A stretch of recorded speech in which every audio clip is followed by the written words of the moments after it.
Hey guys, Dr. Mark T. Wade here, founder of Virtual Sum Software, creator of the One Day Summit Formula. And what I want to talk to you today about is something super important: how to tank your One Day Summit.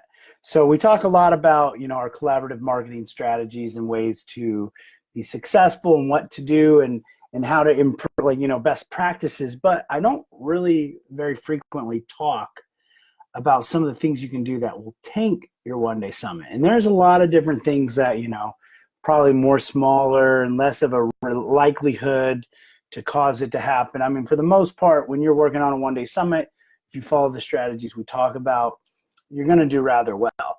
But there are a few things you can do that will just absolutely tank it. And then, of course, some of them you could do will just, make it a little bit less successful than normal. So we're going to start off here.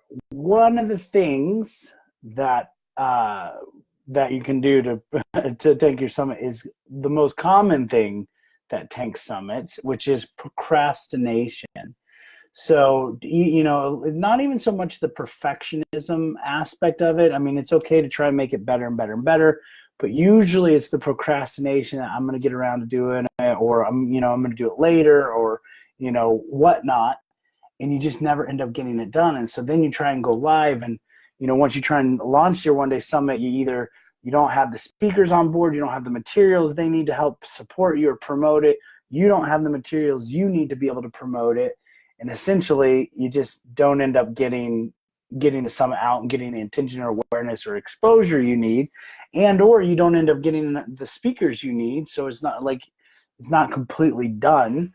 So that's a big reason. It's one of the things I see the most common is people just procrastinating, just taking too long to get it done. Like it shouldn't be that hard or that difficult to make this happen. The other one is like I'm back and forth with this, but essentially like making it absolutely mandatory that people promote you to be on the summit.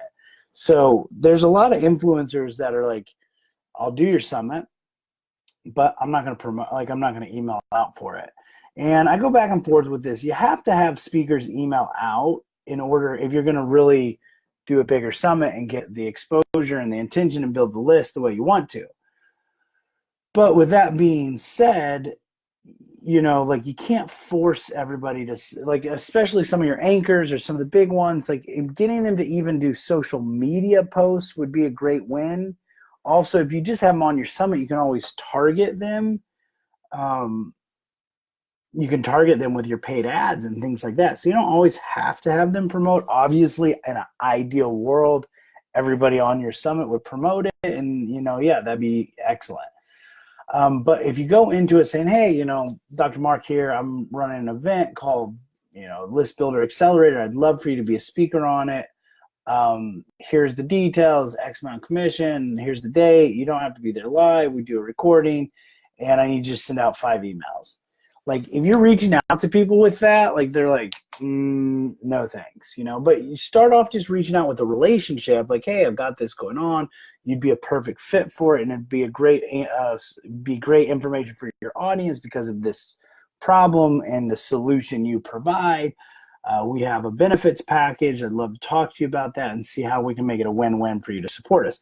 Because they may actually email out for you if you say, look, you get somebody that's really important on your summit and say, hey, I want you, this would be a game changer if they emailed, say, hey, look, can we exchange here? If you email out for this, I'll host a partner webinar for you, or I'll let you email the list or whatever. So with that, the next one is not delivering valuable information. So this, you may get a bunch of people to opt in, but you're definitely not going to make it go viral, as in people aren't going to share it if the content that you have on there just isn't that good. Like if the interviews aren't good, or the people aren't providing strategic, actionable information, it's just all theoretical or it's not relevant. Then it's not going to go viral. You're not going to get a lot of people doing any kind of the upgrade or upsells.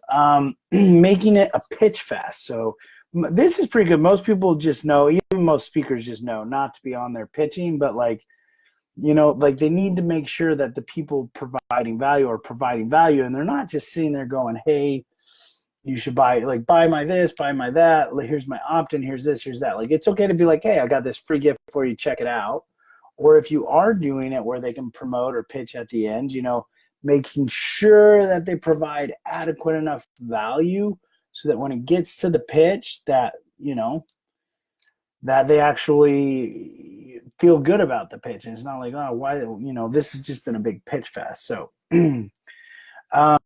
dysfunctional systems and layouts. So this is a big one, like, especially if you're trying to build out your own summit. Like, so many times people that are like WordPressing or trying to make it work with like some other kind of platform or something like that, like, it's just really difficult for people to get through it or even access it, or there's links that are broken and things not working. Like, that's why we always recommend the Virtual Summit software. It just makes it so easy. Everything's right there. The software handles it all by itself. Like, and it's just simple. Like, they click their access token, they have access to the summit. So, like, the way it's laid out and how it's run, like, especially if you've never done a summit before, like, don't try and just build your own one-day summit, like, from scratch. Like, if you're going to do that, at least take, you need to spend a lot of time, like, researching it. Go on other people's summits, see how it's going to be done. Like, I spent a lot of time researching stuff before I even built my own first, like, summit by hand, and it still looked horrible, right? That's why I eventually had the software built, because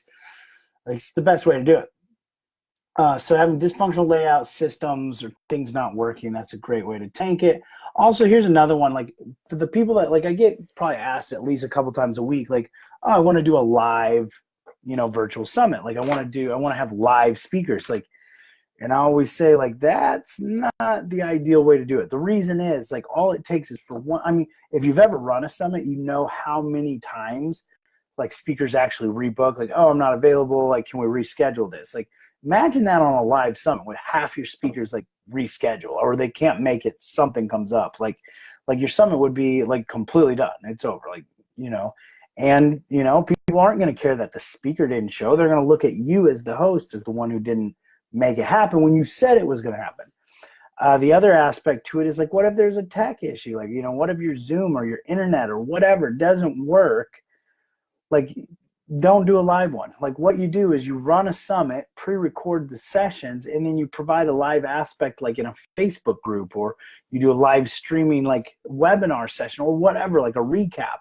Just don't do the actual summit live. Like, that's a really good way to tank it.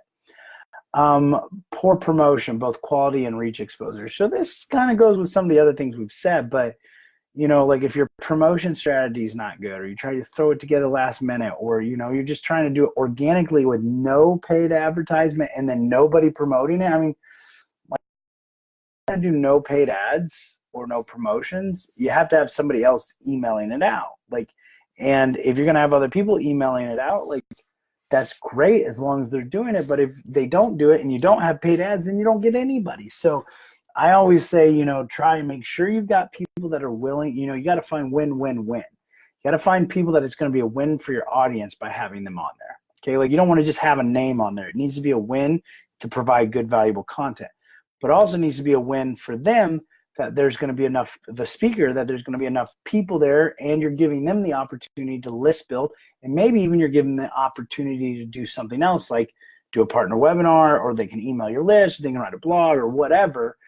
But then that provides a win for you, because then they'll email out, you'll have happy, new subscribers, things like that. So those are some of the reasons, the most common ways to tank your summit. I'm sure there's other ways that you can think of. Why don't you let me know those in the comment? Also, if you're looking to start your own one-day summit, you can get my free one-day summit starter guide. I'll put a link to that. Make sure you like the video, share the video with your audience, and let me know in the comments any other ways you can think of that will tank your summit. Thanks, guys. Dr. Mark T. Wade here, Chief Scaling Officer over at Hustle and Scale, founder of Virtual Summit Software, creator of the One Day Summit. Just remember, it's scale or fail, and the choice is yours. So hustle hard, scale big.